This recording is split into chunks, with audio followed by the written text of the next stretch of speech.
চারিদিকে জীবনের সমুদ্র সোপেন আমারে দুদণ্ড শান্তি দিয়েছিল নাটোরের বড় দাসের। আমি আইছি সেই বিখ্যাত নাটোর জেলাতে। আসলে আপনারা দেখাইব গণভবন। বড় দাসের বলতে কিচ্ছু নাই, যতটুকু জানি কাল্পনিক। তো আপনারা সেই বিখ্যাত নাটোর জেলা নাটোর গণভবন দেখাইমু। সেই বনলতা সেনের কবিতার শহরে আইছি, আপনারা দেখাইব।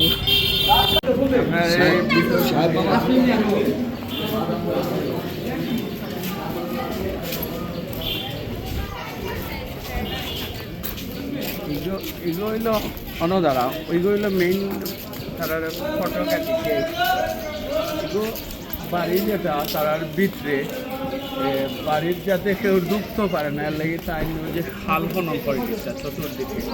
খাল খনন করে এটা একটা ঝুলন্ত ব্রিজের লাগানো আছে, যতটুকু ইতিহাস শুনছি।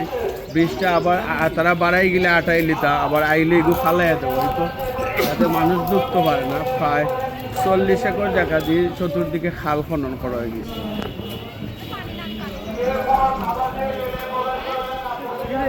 ও দেখো খাল ওবাই দি খাল।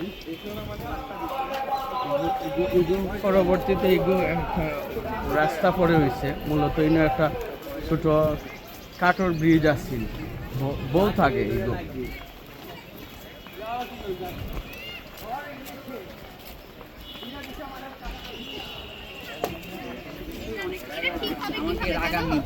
এটা ঠিক হবে কি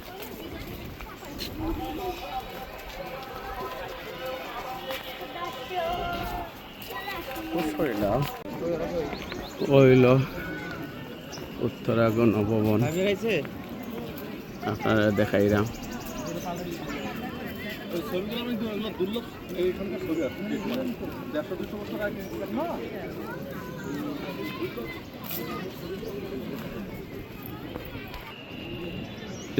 কামান রেডি আছে, কামান রেডি আছে তানোর।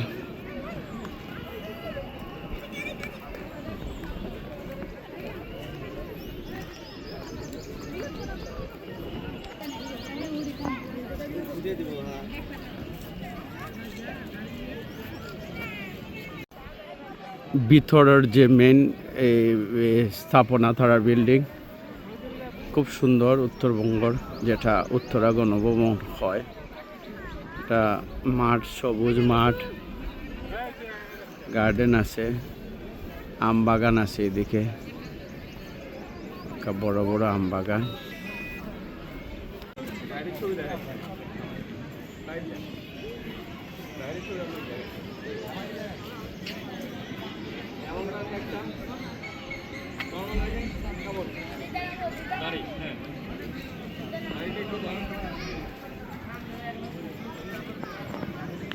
আপনারা দেখো মেইন যে বিল্ডিংটা আছে গণভবনের ভিতরে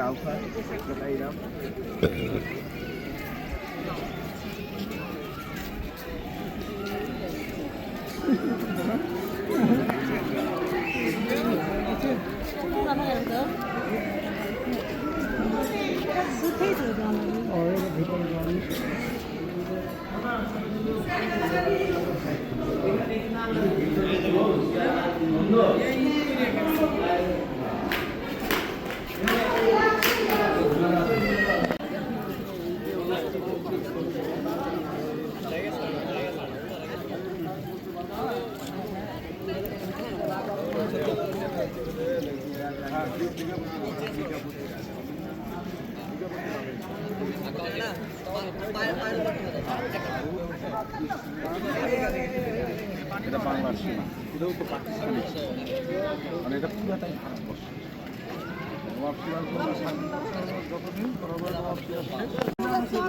সময়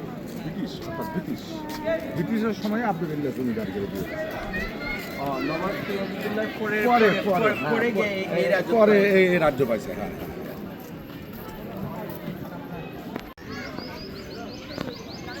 হ্যাঁ, আমরা বের হয়ে যাব। আচ্ছা।